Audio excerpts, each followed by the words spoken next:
Sud Radio, c'est excellent, Judith Belair. Bonsoir à tous, c'est excellent d'être avec vous ce soir, comme tous les dimanches à 19h sur Sud Radio ce soir pour l'avant-dernière avant la fin de saison, avant de vous retrouver pour ma part dès le 11 juillet dans le grand matin de Sud Radio. À mes côtés en studio, une femme politique engagée pour les causes qui lui semblent justes, quitte à en faire grincer des dents certains, une féministe convaincue dont l'engagement se traduit aussi quand elle écrit des livres, et c'est bien ce qu'elle fait dans son tout dernier roman. J'ai nommé la députée LFI tout juste réélue Clémentine Autain qui vient ce soir entre autres donc nous parler de son livre Assemblée, sorti chez Grasset, une plongée féminine dans l'hémicycle encore très masculin de l'Assemblée nationale, vous allez voir. Et en deuxième partie de cette émission, ne ratez pas un créateur audacieux de chaussures pour femmes et pour hommes, un adepte de la culture underground, mais pas que, puisqu'il s'est créé avec les courants attestés de la mode éthique. C'est le designer Eugène Riconeus qui vient nous livrer son parcours, un peu de son savoir-faire et pourquoi pas 2 ou 3 secrets de fabrication sur Sud Radio. C'est excellent, bienvenue chez vous. Bonsoir Clémentine Autain. Bonsoir. Bienvenue. Alors Clémentine Autain, je le disais à l'instant, vous venez de faire publier chez Grasset un de vos derniers livres, puisque vous êtes une écrivaine prolifique, Assemblée.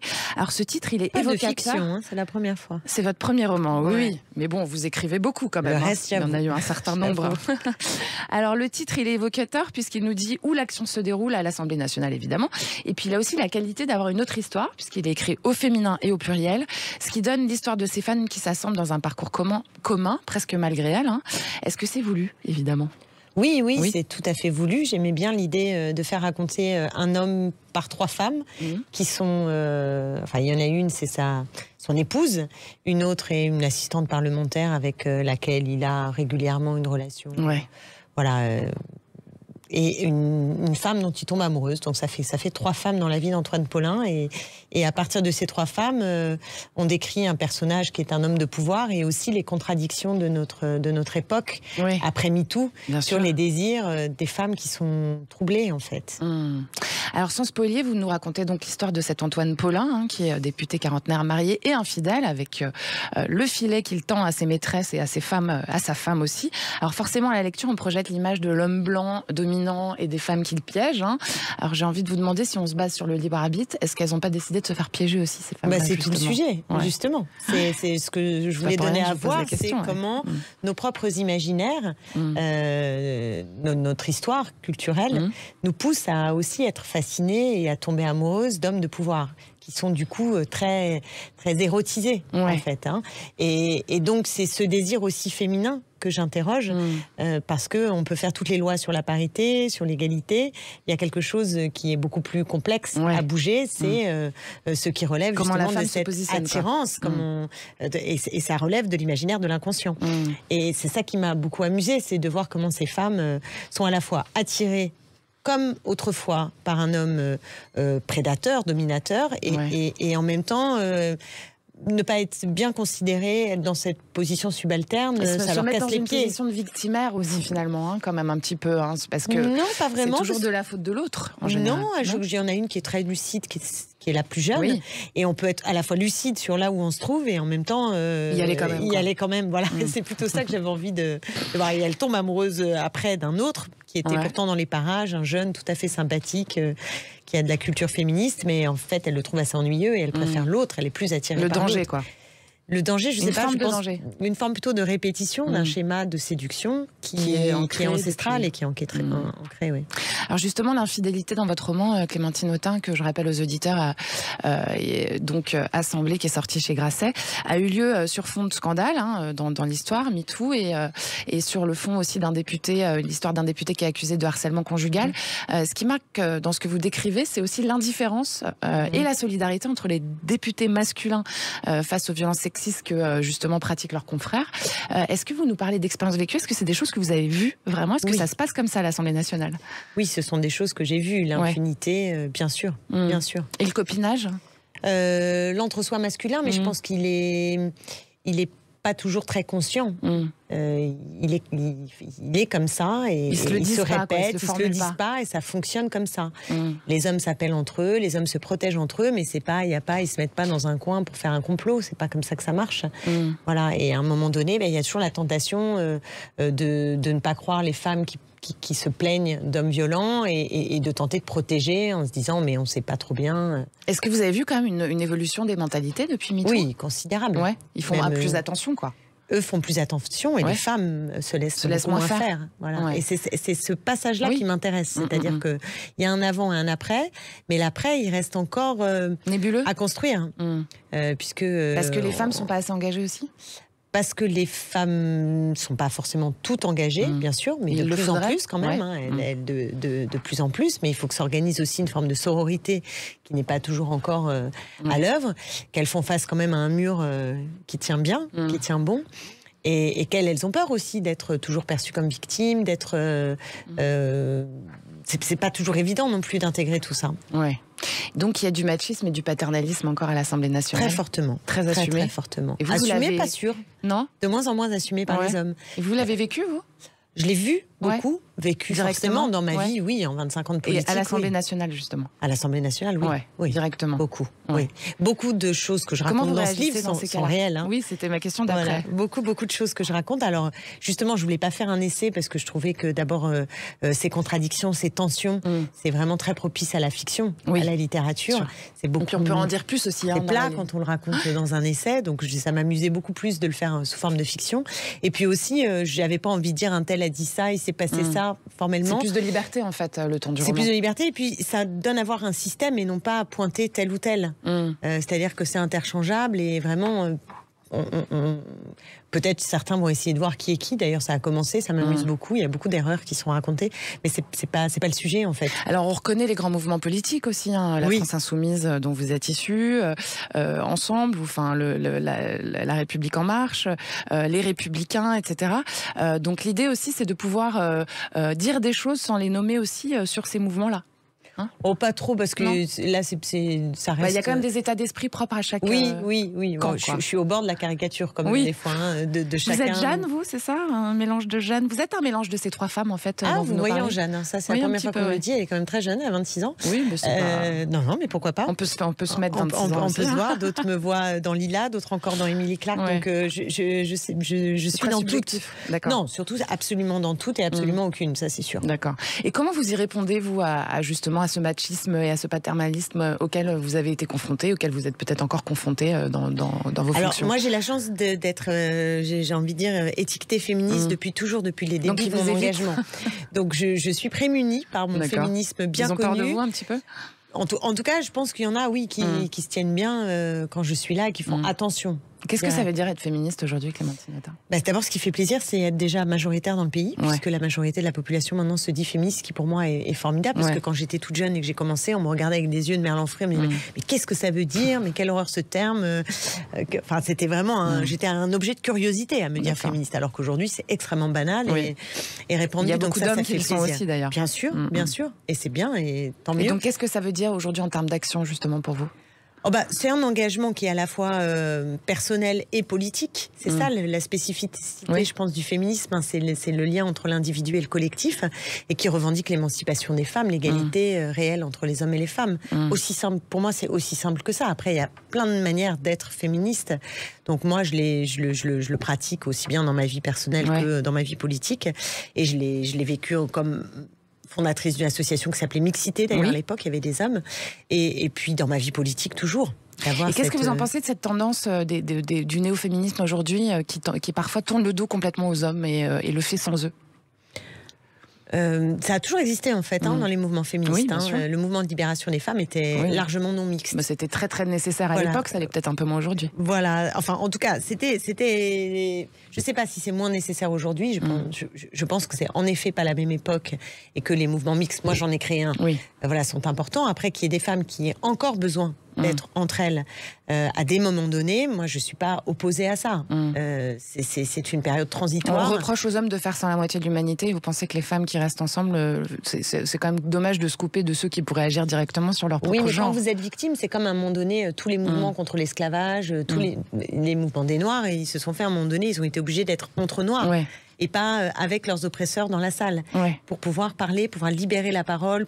C'est ça l'enjeu en fait. D'accord. Pour pouvoir se construire, il n'y a pas de symétrie. Il y a bien des dominants et des dominés structurellement. Je prends pas, là je parle pas d'individus. C'est un peu général, Oui, c'est de manière générale, oui, il y a une domination masculine. Donc on n'est pas à armes égales, si j'ose dire. Donc qu'il y ait des temps de non-mixité ne me dérange pas.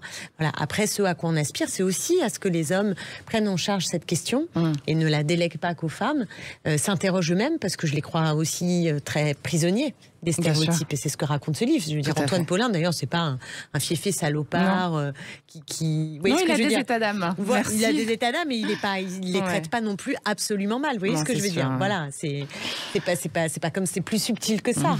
C'est beaucoup plus subtil que ça. Et c'est cette banalité-là qui m'amusait de raconter. D'accord. Merci Clémentine Autain. À mes côtés ce soir, la femme politique et écrivaine Clémentine Autain, rejointe dans pas très longtemps par un créateur de chaussures d'un nouveau genre. Vous allez le découvrir. Eugène Riconeus, c'est excellent. Et c'est votre émission du dimanche soir sur Sud Radio. À tout de suite. Sud Radio, c'est excellent, Judith Belair. C'est excellent sur Sud Radio pour encore 3 bons quarts d'heure. Dans un petit moment, le designer novateur de chaussures multisexes, Eugène Riconeus, nous rejoindra. Mais tout de suite, on continue avec l'écrivaine et députée LFI fraîchement réélue Clémentine Autain. Alors Clémentine Autain, pour débuter, je rappelle aux auditeurs qu'il faut aller acheter votre dernier roman sorti, votre premier roman sorti chez Grasset Assemblée, et également Pardon. C'est une comédie, elle est un peu dramatique, mais c'est vraiment une comédie. Ouais. Je ne l'ai pas tout à fait lu comme ça. Je pense que ça dépend de qui reçoit vos mots. Moi, ça ne m'a pas fait totalement marrer, je vous avoue. C'est vrai? Bah ouais, parce que... Mais il y a une dimension tragique, j'entends bien. Oui, c'est ça. Oui, après, peut-être que je suis plus sensible à cette dimension-là. Donc, je rappelle aussi aux auditeurs que vous venez d'être élu, quand même, député aux couleurs de la France Insoumise de la 11e circonscription de la Seine-Saint-Denis. Alors, j'avais envie de vous poser une question un peu bateau, mais importante. Depuis la NUP ou la NUPES, je ne sais pas comment vous dites déjà. On peut dire comme on veut. D'accord.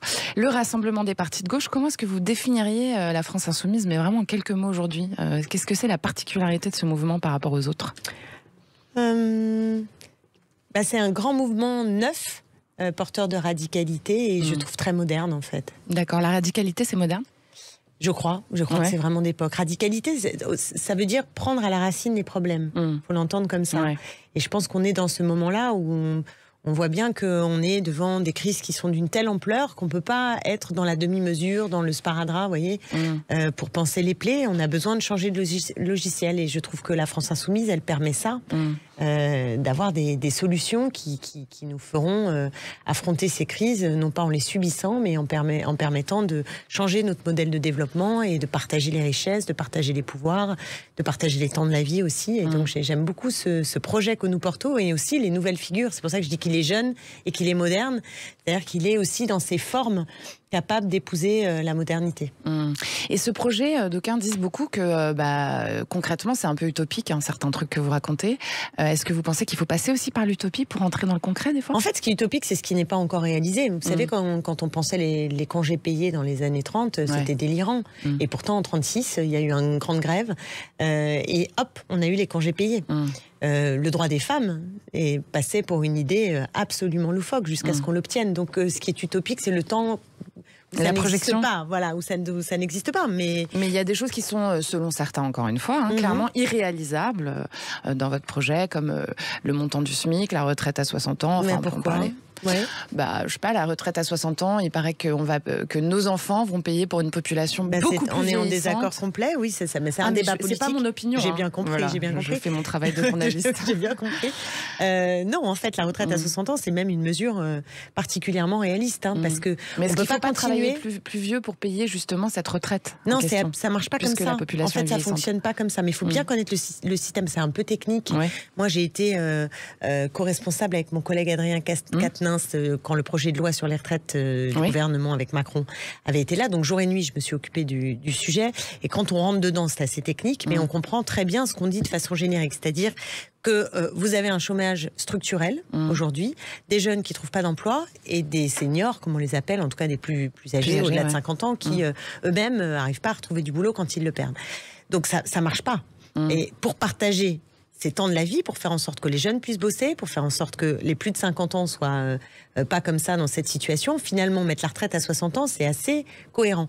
Et il y a un institut très... Mais c'est applicable Bien sûr que c'est applicable, il suffit ça de... Ça ne va pas coûter très cher à la population, ça, mais non, la retraite à 60 ans, ça coûterait, selon le corps, qui est donc un institut chargé d'observer le système de retraite, ça coûterait 5 milliards de porter à 65 ans. Parce que si vous le portez à 65 ans, ça veut dire que des gens qui sont sur le carreau à 58 ans, il faut leur trouver une solution en termes de minima sociaux et de chômage jusqu'à 65. Donc c'est une fausse bonne idée. Et par ailleurs, il suffit aussi d'aller prendre au porte-monnaie de tout cet argent hallucinant, on le sait, avec les dividendes des actionnaires qui ont été multipliés, démultipliés pendant la crise. Vous trouvez ça normal que les profiteurs de crise continuent à embaucher? J'ai pas d'opinion, je pense que ce sur quoi on n'a plus les moyens dans notre société, c'est de payer des profits comme on les a payés depuis si longtemps. Donc il faut arrêter de payer les profits, il faut partager le temps de la vie. Il faut taxer les hyper riches. On n'est même plus en train de parler des riches, on est en train de parler des hyper riches.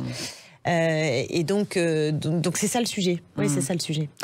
Alors plus personnellement, Clémentine Autain, est-ce que faire de la politique, ça implique 100% de votre personne tout le temps? Est-ce que c'est vraiment une dévotion, une vocation chez vous et un besoin en fait? Oui. Oui. Ah oui, assurément. Oui, assurément. Depuis toujours? Une passion, moi je dirais plutôt comme ça. Une passion. Dévotion, j'aime pas trop, mais plutôt une passion. Ouais. Une passion. Dévotion parce que vous êtes dévoué à vos idées et aux gens que vous représentez aussi. Oui, c'est vrai. C'est vrai. Mais je le fais avec passion. Donc en fait, ça... De temps en temps, je trouve ça trop prenant. J'aimerais avoir un peu plus de temps pour moi, mais j'essaie d'en dégager un peu quand même. Et quand on aime ce qu'on fait, je trouve que c'est une telle chance déjà de pouvoir avoir une activité au quotidien. C'est comme ça qu'on est bon? C'est quand on est passionné? Je crois. C'est comme ça qu'on est heureux surtout. Donc quand on est déjà, on est... pas mal. Et alors, qu'est-ce que c'est l'universalisme pour vous? Vous avez une définition? Républicain, par exemple. L'universalisme républicain. L'universel, c'est que 1 égale 1, donc c'est l'égalité. Maintenant, il faut qu'elle ne reste pas dans l'abstraction.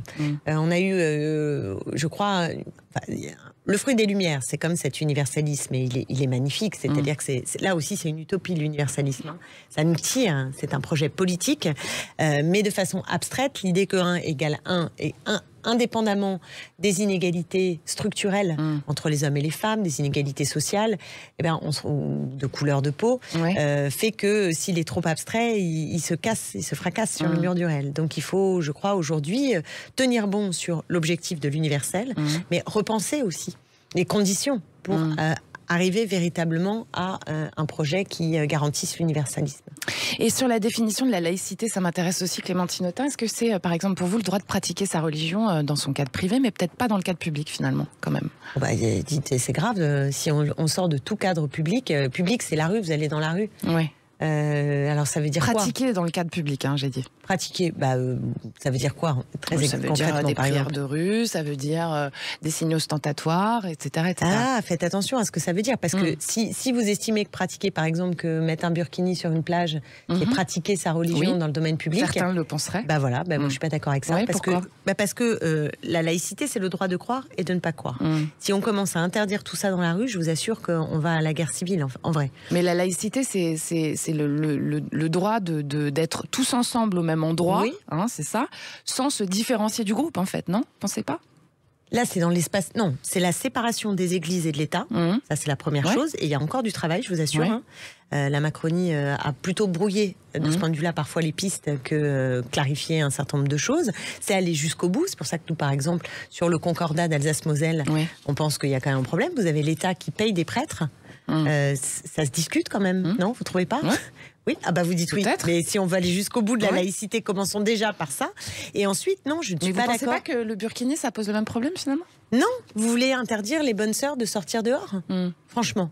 Vous trouvez ça sérieux? Vous pensez que les bonnes sœurs, elles pourraient plus sortir donc de leur... C'est quoi la différence? C'est pas des... Enfin, je sais pas comment on dit pour les femmes, mais c'est pas des imams, les femmes qui mettent des burkinis.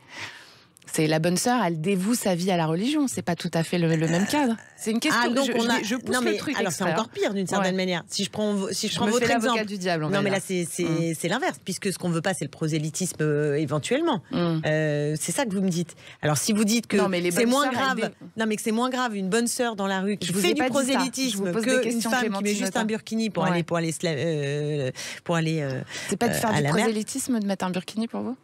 Non mais vous dites que c'est plus acceptable je vous pose des questions, Clémentine. Mais non, si, vous avez dit quelque chose qui me paraît quand même... Non, je vous ai posé une question. Je vous ai demandé, est-ce que vous trouvez ça plus acceptable pour une bonne sœur de sortir, vu qu'elle dévoue sa vie à Dieu et qu'on n'est plus dans le cadre de la République, dans ce cadre-là? On n'est plus dans le cadre de la République et non, mais on veut protéger la République, donc c'est absurde en fait. Non, on se comprend mal. Une dame qui dévoue sa vie à Dieu, elle est évidemment dans le cadre de la République quand elle est dans la rue, c'est pas le problème, mais elle dévoue sa vie à Dieu. Et donc, on n'est pas dans le même cadre qu'une femme qui va s'habiller religieusement sans avoir dévoué toute sa vie et son amour et sa passion au même... Mais là, on parle bien de la laïcité. Oui. Donc vous trouvez moins grave quelqu'un qui dévoue complètement... Je vous ai pas dit que je trouvais ça moins grave, Clémentine Autain, je vous pose une question. Donc c'est simplement une question. Je comprends même pas votre question. C'est-à-dire que du point de vue de la laïcité... Mais moi, je fais pas de différence.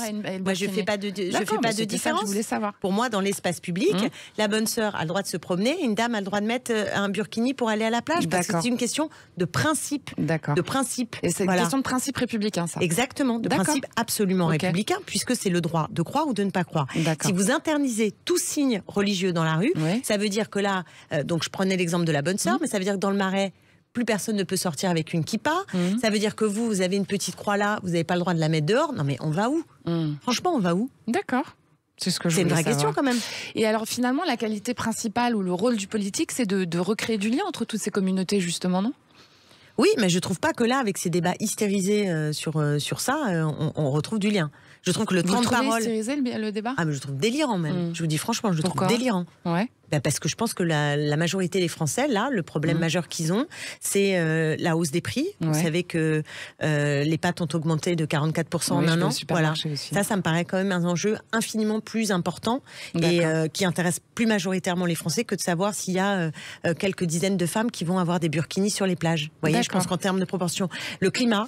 Vous savez qu'on va à la catastrophe, là, on sort d'une canicule effrayante. Donc ça me paraît infiniment plus intéressant et plus important pour notre vie quotidienne ici et maintenant et pour l'avenir des prochaines générations que de savoir si on s'occupe nationalement d'un problème de règlement de piscine à Grenoble. Voilà, je vous dis mon sentiment. Donc là, c'est pour ça que je trouve ça un peu délirant, en fait. Dans les priorités qu'on se donne. Hystérisé, justement, est-ce que finalement, c'est aussi parce qu'il y a un moment donné, c'est la population qui demande ce débat, clairement. Donc, non? Je sais pas.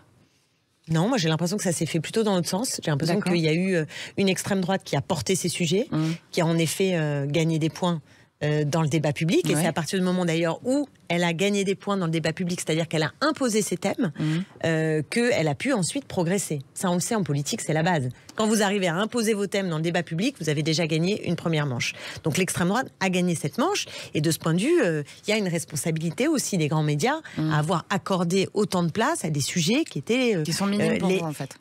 Mais qui ne me paraissent pas être les problèmes majeurs aujourd'hui rencontrés par les Français. Non, je ne le crois pas.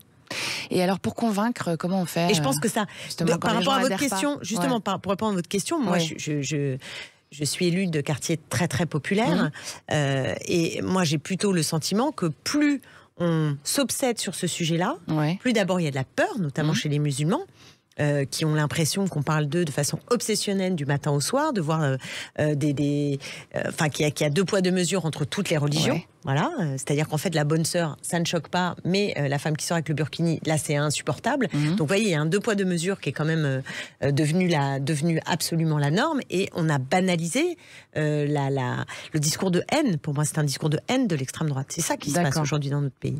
Donc vous pensez qu'on a institutionnalisé un discours qui en fait devrait être proscrit, quoi?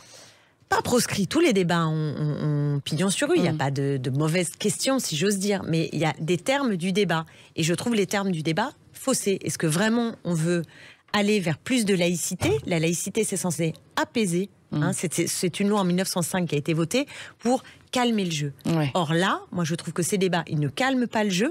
Je vois beaucoup de femmes qui même au contraire ont envie de porter le voile juste par provocation, parce qu'elles en peuvent plus de ce débat-là. Voilà. Donc je ne trouve pas ça efficace d'un point de vue stratégique, même si on veut qu'elles enlèvent le voile, vous voyez. Et je trouve que ça crée de la... féministe sur le positionnement de la femme, quand même, en 2 secondes, le voile, vous trouvez pas que justement ça enlève à cette liberté, à cette recherche d'égalité dont on parle depuis le début? Mais il y a plein de choses. En fait, moi je fréquente beaucoup de femmes qui portent le voile ou le foulard dans ma circonscription, et j'entends beaucoup de clichés là-dessus. C'est pas le seul outil de mesure du niveau d'aliénation d'une femme. J'aimerais qu'on entende ça. Ouais. Et par ailleurs, si on veut qu'elle s'émancipe, moi je pars plutôt du principe qu'il faut qu'elle se libère elle-même. C'est-à-dire que c'est pas parce qu'on va leur imposer, vous voyez ce que je veux dire, pour que tu sois libre, tu dois être comme ça, et c'est la loi qui dit ça. C'est pas ce que je vous ai dit, je vous ai demandé à vous. Je dis pas que c'est vous, je dis c'est ce qu'on entend. C'est ce qu'elles entendent. Féministe, à vous, c'est ce qu'elles entendent. C'est ça qui m'intéresse. Ça vous fait pas, justement, en tant que féministe, le fait qu'une femme se voile, ça vous choque pas?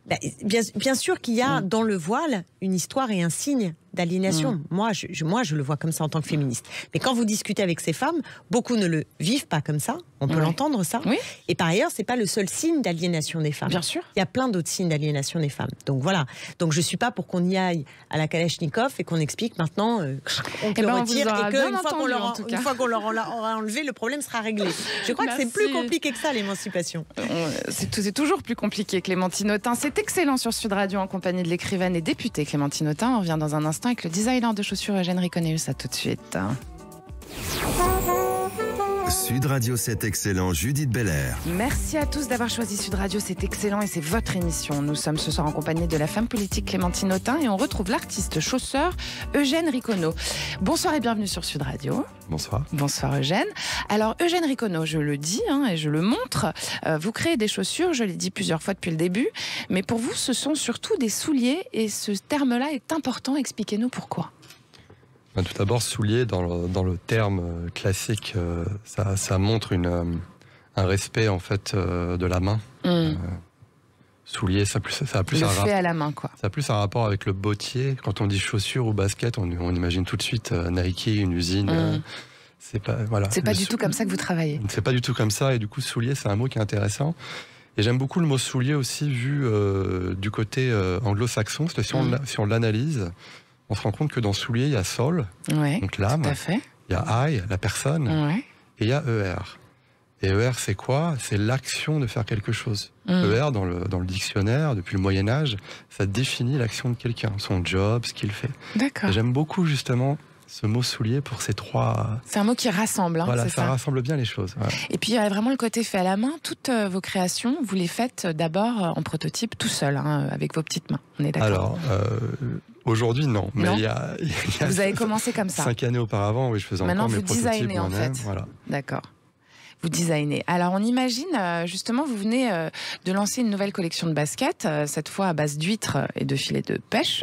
Alors l'idée, elle vient on l'imagine, de la philosophie de notre époque, qui veut réutiliser les déchets déjà, au lieu de les laisser détruire notre planète. Et puis d'où ça vous vient, en fait, comme idée? Des chaussures à l'huître? Alors il faut savoir, moi ça fait 10 ans que j'ai commencé ma carrière de chausseur. Et j'ai eu l'occasion, au cours de ces 10 dernières années, d'être consultant pour beaucoup de marques de design de manière générale, également de mode. Et ça fait depuis longtemps que beaucoup de maisons, de marques ont un envie circulaire, pour pas employer un mot que je déteste, qu'on va dire sustainable. Et je me suis rendu compte que... C'est éco-responsable que vous aimez pas? En fait, j'aime pas trop les termes qui peuvent s'apparenter à du greenwashing. Alors souvent, c'est un petit peu le travail de la presse, excusez-moi. Non, mais je vous en prie. On se dit tout ce soir, parlons vrai sur Sud Radio. Non, mais rien n'est visé. Mais ce que je veux dire, c'est qu'il y a du coup, et je me suis rendu compte autour de ces années que j'avais contribué à beaucoup d'actions qui étaient pas si mal, mais qu'au final, on n'avait aucune idée de leur impact. Que les marques qui s'engageaient sur du plastique recyclé, on ne savait pas vraiment d'où il venait, qu'on ne connaissait pas exactement l'impact carbone, que ça restait des choses qui venaient de très loin, qu'il y avait des marques en Europe qui se disaient éco-responsables, mais qui en fait ramenaient du plastique du Bangladesh avec 10 000 km derrière, qui était une aberration. Et merci aux pauses qui ont été faites plus ou moins avec les confinements. Je suis rentré chez moi en Nouvelle-Aquitaine. Ça vous a permis de cogiter, quoi. Et je me suis rendu compte que, en face de chez moi, il y a des filets de pêche qui sont, selon là où on se trouve dans le monde, entre 40 et 60% de la pollution marine. Donc, il y avait des filets de pêche, qui avaient des algues toxiques, et qui avaient également beaucoup de coproduits marins qui n'étaient pas valorisés. Donc la conchiculture, les huîtres, mais ça peut être aussi les moules, les Saint-Jacques. Enfin, en tout cas, il y avait beaucoup de coquilles qui n'étaient pas valorisées, et également des algues un petit peu gênantes, toxiques ou pas, qui n'étaient pas valorisées. Et je me suis rendu compte qu'en utilisant ces matériaux, non seulement j'allais valoriser des matières dans ma région, offrir des ressources complémentaires aussi à Vous faites vivre une petite économie, voilà, bien sûr. Exactement. Ouais. Mais surtout que ça permettrait de moins importer de matières premières de l'étranger. C'est-à-dire le caoutchouc, c'est ce que vous faisiez, hein, forcément, comme tout créateur. En fait, on le fait indirectement, même si on souhaite avoir une démarche parfaite. C'est difficile. On n'est pas producteur de caoutchouc en France. Et le caoutchouc, ça vient soit du Brésil, soit de Thaïlande. Donc c'est de l'avion, quoi. Voilà. Et du coup, je me suis rendu compte que j'avais la possibilité de non seulement récupérer d'anciennes baskets et de récupérer leur caoutchouc, donc du coup de réduire cette partie-là, et en plus de ça, d'intégrer, de valoriser ces 3 produits déchets marins. Et alors, comment vous la transformez, cette matière, pour que ça fasse comme une vraie basket? C'est une vraie basket, hein, je le dis aux auditeurs, clairement. Elle est très jolie. Oui, elle est blanche et bleue et on aime beaucoup, effectivement. C'est une basket chaussure, hein, soulier, vraiment, clairement. Alors, comment vous faites, Eugène Riconneau? La matière, elle est... en fait, aujourd'hui, ma priorité, c'est la Nouvelle-Aquitaine, donc ma région natale, là où je suis basé. Enfin, je suis finalement basé ici, mais principalement là-bas. Et l'idée, c'est de récupérer ces 3 matières. Donc, par exemple, tout ce qui va être huître, en fait, c'est broyé pour transformer en poudre. Les filets de pêche, pareil, et les algues également. Et ensuite, ça va être mélangé, justement, avec ce caoutchouc issu du recyclage d'anciennes de basket. Bravo. C'est un sujet qui vous touche, Clémentine Notin, l'éco-responsabilité. C'est un sujet très, très important pour vous. Très. Je suis très curieuse. Très curieuse de tout. On imagine que justement, toutes les actions qui amènent à plus d'éco-responsabilité, pardonnez-moi le terme, Eugène, c'est quand même un terme important. Concrètement, ça peut aussi vous donner des idées à vous, Clémentine. Mais je suis absolument convaincue qu'il y a dans la société du déjà là, comme on dit, c'est-à-dire des initiatives sur lesquelles les pouvoirs publics devraient s'appuyer et pour développer un projet qui soit soutenable pour l'environnement. Donc, dans tous les domaines, je suis fascinée de voir tous ces créateurs, ces inventeurs de solutions, qui cherchent beaucoup et qui trouvent, en fait. Alors, c'est pas évident parce que justement, la société n'est pas organisée pour que ce soit évident, pour que ce soit facilité. Et c'est ça qui ne va pas. Ça résonne chez vous, ça, Eugène Riconneau? Ça devrait être facilité, encouragé. En fait, le plus dur, ce projet, c'est 24 mois de recherche, des dépôts de brevets, des recherches de financement qui ont été quasiment impossibles, malgré... En plein Covid, en plus. Je ne comprends pas où est l'huître, là, en fait. Elle a été transformée. Dans la semelle, dans la mousse, sur des parties du dessus également. Alors, pas sur ce modèle. Elle est invisible, c'est pour ça. Elle est mélangée au filet de pêche, elle est mélangée aux algues et elle est mélangée au caoutchouc et ça fait la chaussure. C'est exactement. Voilà. En fait, ce que je tiens à préciser, cette démarche, elle est entre guillemets facile. Ça peut paraître un peu drôle. 24 mois de recherche, aller trouver les sous et tout. Après, c'est le prix de la chaussure. Non, le plus dur, en fait, c'est pas de le faire. Parce qu'en réalité, il y a déjà énormément d'associations qui recyclent, que ce soit du plastique sur les plages, ou également valoriser des filets de pêche qu'on va trouver dans des fonds d'océan, ou au contraire, les acheter pour éviter que ça soit rejeté. Le problème, c'est de faire changer l'état d'esprit. Et ma plus grosse difficulté, ça a été de trouver... L'état d'esprit de qui? Des investisseurs? De tous. D'accord. Les investisseurs français, l'investisseur français est encore au début de son tournant sur des investissements éco-responsables. Alors moi, j'ai eu beaucoup de propositions de pays étrangers, mais je reste... français à 100%, donc j'ai pas voulu céder. On vous remercie. Mais le plus dur, en fait, c'est de changer l'état d'esprit des usines et aussi des acteurs du recyclage. Moi, je vais vous donner un exemple qui est assez drôle. On était en train d'étudier un composant qui a à l'intérieur d'une de mes semelles, qui utilise de l'algue et une autre matière qui est de l'EVA recyclé. Donc ça fait une espèce d'absorption de choc, c'est comme un coussin mémoire de femme. Et j'ai un agent qui s'occupe de cette partie-là pour la production. Il m'appelle et me dit, écoute, Eugène, ça va coûter 3 fois le prix. J'ai tout arrêté. J'ai pas continué. Pourquoi? Ça faisait 10 jours que j'avais pas de nouvelles. Je dis, mais pourquoi? Il me dit, c'est trop cher. Je sais que ça passera pas. Je dis, non. Je dis, ce soir, c'est quelqu'un qui fait du surf comme moi. Je dis, ce soir, quand tu vas aller à l'eau, tu compteras pas le prix, mais tu compteras la valeur d'eau nettoyée grâce à cette démarche. Bravo. Et demain, on retourne à l'usine. Ça va être mon métier en tant que designer, c'est notre métier d'être justement ce bridge, ce vecteur entre les deux. De trouver, de valoriser. Par exemple, ma semelle, elle n'est pas toute blanche. Parce que quand on fait du recyclage, on ne peut pas avoir des semelles toutes blanches. Alors, en dessous, elle est bleue, mais sur le côté, elle ne peut pas être blanche. C'est pas possible. D'accord. C'est à moi, justement, en tant que designer... De réadapter. réadapter, d'avoir un discours, de montrer que justement c'est cool, que c'est pas un problème. Et alors, Eugène Riconneau, on parle de vos chaussures recyclées, mais vous avez débuté par faire de la chaussure pour femmes, du soulier pour femmes, et vous faites vraiment du talon aiguille à la sneaker. Est-ce que votre inspiration, elle est partout finalement? Qu'est-ce qui vous inspire en premier? Pourquoi vous avez commencé par la chaussure femme? Alors, j'ai commencé par la chaussure femme et également la basket en 2009. Et d'ailleurs, pour l'anecdote assez drôle, c'était dans une période où on fabriquait plus de baskets en France. D'accord. Et quand j'ai commencé, mes premières créations ont été achetées par la Chine. Vous avez exportées en Chine. Ok. C'était excellent pour des industriels de Cholet qui avaient tout perdu justement à un moment et qui se remettaient à refabriquer des baskets. Et pour reboucler un petit peu le fil jusqu'à aujourd'hui, à cette période, moi j'ai commencé à recycler mes propres déchets, mes chutes de cuir, mes chutes de caoutchouc pour fabriquer à nouveau des produits avec.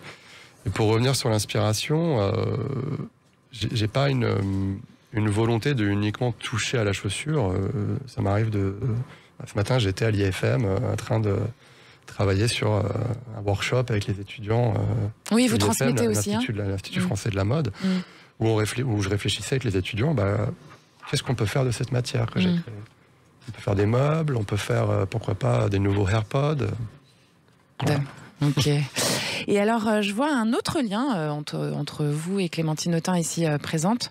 C'est finalement que ça soit en chaussures, en écriture ou en politique, c'est un renouvellement constant, la création en fait. Pour vous aussi, Clémentine Autain? Oui, c'est le propre de la création. C'est d'essayer de se remettre en question aussi, et de renouveler en permanence. De chercher en fait. Ça vient, alors je sais pas pour vous, mais ça vient aussi d'obsessions qu'on peut avoir et donc on cherche, et je sais pas si on trouve, mais en tout cas... Le but, c'est peut-être de chercher finalement. Qu'est-ce que vous en pensez, Clémentine Autain? Le but, c'est de trouver, mais la réalité, c'est qu'on cherche. D'accord. Vous êtes d'accord avec ça, Eugène Riconneau? Oui, après, moi, je rajouterais une chose, c'est que ce qui me plaît dans la création, au sens propre du terme, c'est, et en tout cas, c'est le cas avec ce projet autour de l'océan et des déchets marins, c'est le fait de proposer un nouveau vocabulaire. Et je pense que c'est le rôle d'un créatif. D'ouvrir des nouvelles routes, quoi. Le créatif, c'est quelqu'un qui, par conséquent, l'artiste se considère comme neutre, mais justement, il propose des vocabulaires qui peuvent inspirer, transmettre d'autres idées. L'idée, c'est que ces idées soient reprises et que ça puisse être amélioré derrière. Tout à fait. Merci à tous les deux et merci à vous d'écouter Sud Radio. Nous sommes en compagnie ce soir de la femme politique de conviction, Clémentine Autain, et du créateur de chaussures d'un nouveau genre, Eugène Riconneau. On revient, à tout de suite. Sud Radio, c'est excellent, Judith Belair. C'est excellent et c'est parti pour encore un quart d'heure d'échange autour de cette excellence française poliforme qu'il est important de défendre pour la voir vivre longtemps encore, mes amis. Ce soir, vous pouvez écouter sur Sud Radio l'écrivaine et femme politique engagée, très engagée, Clémentine Autain, et le créateur de chaussures entrepreneur, Eugène Riconneau, j'arrête pas de me tromper.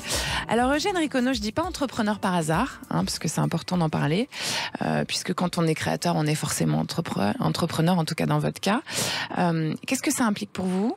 Pourquoi vous avez choisi ce chemin, justement? Parce que c'est pas facile. Pourquoi j'ai choisi ce chemin? Je pense que le chemin, il est venu de manière assez naturelle. Oui. Moi, j'ai commencé... C'était une évidence pour vous, depuis tout petit? Vous aviez envie de créer, quoi? Ça a commencé d'une manière assez drôle. Mon rêve n'était pas du tout d'être chausseur ou quoi que ce soit, c'était d'être skateur pro. D'accord. Oui? Pardon. Et donc, quand on fait du skate, on va user très rapidement ses baskets. Donc, j'ai commencé à m'intéresser à la basket de manière, au final, indirectement durable. Pour la renforcer, quoi. Pour les rendre durables. Et on va dire, en France, quand on a entre 12 et 16 ans et qu'on veut faire un métier manuel, c'est assez rare. Il y a plutôt pas une éducation où on a tendance à vous orienter sur l'apprentissage maintenant. Ouais, mais on valorise quand même plutôt. Les études, quoi. À l'époque, il fallait faire des études. On valorisait plutôt les étapes, les études où il fallait plutôt être directeur marketing ou médecin ou avocat, mais métier, ça fait moins rêver les parents. Donc très vite, j'ai été accueilli en fait par beaucoup d'anciens bottiers, notamment Raymond Massaro, qui est un grand bottier. Oui. Grande légende, et j'ai eu vraiment cette chance très vite de rentrer par le côté Pratique en fait. Pratique, savoir-faire, et très rapidement, en fait, l'export, en fait, au final, voilà, la Chine, le Qatar, Dubaï, les États-Unis se sont intéressés à mes créations. D'accord. Et aujourd'hui, vous exportez dans le monde entier ? Alors, j'exporte dans le monde entier, hormis certains pays, en effet. D'accord. Et alors, finalement, tous les deux, vous avez aussi un autre point commun, c'est que vous inspirez chacun votre manière du réel, parce que c'est ce que vous faites. Vous servez du réel carrément pour faire vos créations. Je regarde en même temps les chaussures là sur mon téléphone, elles sont magnifiques. Ah, c'est très beau ce qu'il fait Eugène, ouais. Et vous, Clémentine ? C'est pour moi. Et vous, Clémentine, alors, j'ai perdu le fil du coup. Vous vous inspirez aussi du réel pour créer votre roman et de votre vie en fait, oui. À tous les jours, c'est sûr. C'est sûr. C'est une source d'inspiration inépuisable en fait. Oui, tout à fait. Et puis peut-être qu'aussi le fait d'écrire une fiction, c'est aussi une soupape. Une manière d'échapper aussi. À la fois, ça parle de ce monde et c'est pour moi un échappatoire à ce monde. C'est un peu paradoxal, mais... C'est une manière de mettre de la poésie, de la douceur un petit peu pour vous ? La douceur, je sais pas, mais d'un peu de distance en tout cas. D'accord. Et vous, le réel, il est absolument nécessaire puisque c'est en observant justement et en observant longtemps, en l'occurrence, quand vous rentrez chez vous, que vous trouvez des idées. Donc c'est en l'observant ce réel que vous le transformez finalement, Eugène Ricono. Je pense que je dirais pas ça de cette manière. Je dirais plutôt que c'est la communauté qui décide. Et au final, moi, derrière, je concrétise... Pourquoi vous dites que c'est la communauté qui décide ? Parce que je vais pas... en tout cas, sur ce projet, on n'est pas sur un projet où on n'est pas dans le Lego créatif. Ouais. D'accord. L'ego créatif, beaucoup de créateurs sont très forts pour ça, moi y compris. Et l'idée, c'est plus de dire, ok, aujourd'hui... Faire une création commune ? Voilà, la création commune. Qu'est-ce que attend... j'ai 32 ans, donc je suis pas non plus très vieux, mais qu'est-ce qu'attend quelqu'un qui a entre 16 et 40 ans Vous avez 32 ans et vous avez combien de temps dans le monde de l'artisanat de la chaussure ? 20 ans déjà, c'est ça ? Si j'ai commencé à 12 ans, dis donc, c'est impressionnant. Vous étiez très déterminé quand même. Je savais ce que je souhaitais faire, oui, en effet. Alors tous les deux, finalement, ce qui permet... Vos parents sont artisans ? Clémentine Autain. Pas du tout. Qu'est-ce qu'ils font vos parents ? Aujourd'hui, ils sont à la retraite, mais c'est plutôt dans le social. Ma mère s'occupait d'enfants autistes. D'accord. Et mon père... Oui, donc le monde de la chaussure, ça leur était assez étranger au départ. Totalement, oui. Ouais. Après, mon père est pêcheur, donc... le il y a une petite inspiration pêche. Mais pêcheur à la ligne, pas dans un bateau, usine, je précise.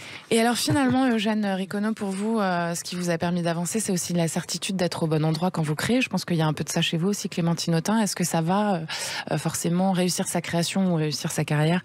Est-ce que ça va avec une certitude qu'on est à l'endroit où on doit être, finalement, Eugène Ricono? C'est ce que j'ai essayé de dire tout à l'heure. Je pense que la création, pour moi, c'est un résultat de choses. Indirectement, on est influencé dans le monde dans lequel on vit. Ce qui est intéressant, c'est justement de faire une pause sur celui-ci et de voir comment on peut apporter quelque chose. Ouais. J'ai pas la certitude de changer le monde par la créativité, mais si je peux apporter un nouveau discours, un nouveau vocabulaire qui permet de faire rencontrer différents univers, en l'occurrence l'artisanat, la circularité, j'en serais ravi. Ouais, c'est un plus, quoi. Ouais. Et il y a une autre chose aussi, c'est que finalement, le bon endroit, c'est aussi la France, puisqu'il y a une exception française, quand même, de liberté d'agir, de culture, de savoir-faire. Qu'est-ce que vous en pensez, Eugène Ricono? Ce que je pense du fait d'être basé en France. Ouais, c'est important pour vous. Vous revendiquez un petit peu ça, non? Vous le disiez tout à l'heure. C'est important pour moi, mais aujourd'hui, je pense que c'est assez délicat, en fait, pour un créateur français de rester basé en France. Parce que le marché et l'attrait, en tout cas pour la créativité, se passe en dehors du pays. D'accord. Donc ça demande vraiment des convictions. Il n'y a pas d'attrait pour la créativité en France? Il y en a une, mais la clientèle qui peut s'offrir un soulier entre 200 et 1000 euros, elle est de moins en moins française, malheureusement. D'accord. Effectivement. Et vous, Clémentine Autain, est-ce que vous pensez quand même qu'il y a une exception française, finalement? Justement, en termes de culture, de savoir-faire, de tout ce qu'on vient de dire. De moins en moins. Ça, c'est sûr qu'elle est mal protégée, en tout cas. Et puis, on a le cadre de la globalisation néolibérale qui, évidemment, ne rend pas la tâche facile dans un monde de concurrence infernale. Donc non, moi je pense qu'on aurait là aussi besoin de politiques publiques qui soutiennent davantage la création globalement et la relocalisation en l'occurrence de l'activité, les circuits courts. Enfin, on est sur des politiques d'ampleur. Hein. C'est pas du tout le cours des choses. Le gouvernement pendant 5 ans a plutôt privilégié les logiques de, vous savez, les fameux CETA. Tous les traités de libre-échange qui ne permettent pas ça, qui uniformisent et organisent le grand déménagement du monde. Donc c'est pas le cours français que j'aime. En tout cas, mais je pense qu'il y a beaucoup de un rapport au savoir-faire, au maître d'art, à la haute couture, etc., qui n'est que français. Il n'y a que de la haute couture en France. Il y a 15 grands couturiers et c'est en France que ça se passe. Spécificité française. Non, il n'y a pas que des grands couturiers en France. La haute couture, ça existe qu'en France, Clémentine. Ah bon. En tout cas, le terme haute couture. Le terme, mais la réalité, non. C'est français. Le terme peut être que à Paris. Et on en vient à la dernière... Mais pas la pratique. Il n'y a pas que de la haute couture française. Pas très loin. Pour avoir le label, il faut être basé. Il faut être à Paris. Il faut être basé ici. C'est très délicat. C'est très serré. La chambre syndicale, elle rigole pas du tout. Elle rigole pas du tout, effectivement. En tout cas, quand on protège, ça fonctionne. Sur le cinéma, sur le livre, le prix unique du livre. Enfin, il y a plein de choses qu'on est capable de faire pour protéger la création qui est possible. Mais elle est malmenée, je maintiens. Je ne pensais pas spécialement à la haute couture, je reconnais. Elle est globalement malmenée, oui. On l'aura entendu. Donc, on en arrive à la dernière question de cette émission, qui est une question un petit peu plus intime. On va commencer par vous, Clémentine Autain. Que dirait l'adulte que vous êtes à l'enfant que vous étiez ? Alors là... C'est une bonne question. C'est la bonne question du psy de la fin d'émission de cet excellent. De tenir bon. Ouais. Vous avez, ça a été difficile ? Vous saviez déjà où vous vouliez aller quand vous étiez petite ? Non. Non ? C'était quoi vos velléités, enfant ? Mes rêves d'enfant ? Oui, vos rêves. J'avais des rêves plutôt de normalité, moi. Je voulais une maison en banlieue avec des chats, des enfants, donc, un métier sécurisant. Et alors, j'étais fille d'artiste dans un univers pas très stable, donc d'accord. Donc j'avais des rêves comme ça. Et votre métier, il est sécurisant, Clémentine Autain ? Je dirais pas ça comme ça. Merci pour votre réponse en tout cas. Et vous, Eugène Ricono, qu'est-ce que vous diriez en tant qu'adulte à cet enfant que vous étiez justement, plein de rêves ? Ça suit son cours. Ça va aller, quoi. Ouais, mais vous n'êtes pas très stressé de nature, vous, de toute façon. Non, mais vous savez, d'ailleurs c'est écrit en gros sur mon site internet. J'ai commencé à écrire, entre guillemets, mon rêve dans ma chambre d'ado. Il y avait mes posters de skate, et puis petit à petit, il y a eu des posters... de chaussures. C'était plus des posters qui étaient des dessins de chaussures. Et au final, je suis mon cours en espérant pouvoir avoir une créativité... plus avec un meilleur impact, je pourrais dire. En tout cas, moi je le dis aux auditeurs, si vous voulez vous acheter une belle paire de chaussures, il faut courir chez Eugène Ricono parce que vraiment, il y a des très très beaux modèles pour les hommes, pour les femmes, des modèles multisexes, on adore. Alors je vous rappelle, merci à tous les deux déjà. Merci d'être venus.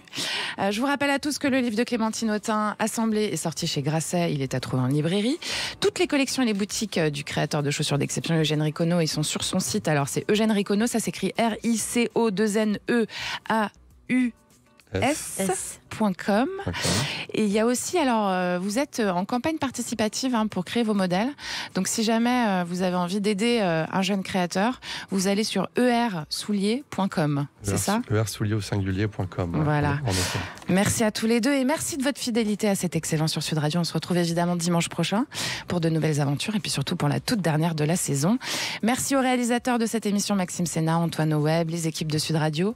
Vous pouvez podcaster sur sudradio.fr, YouTube, les réseaux sociaux, etc. Bisous les copains, à la semaine prochaine.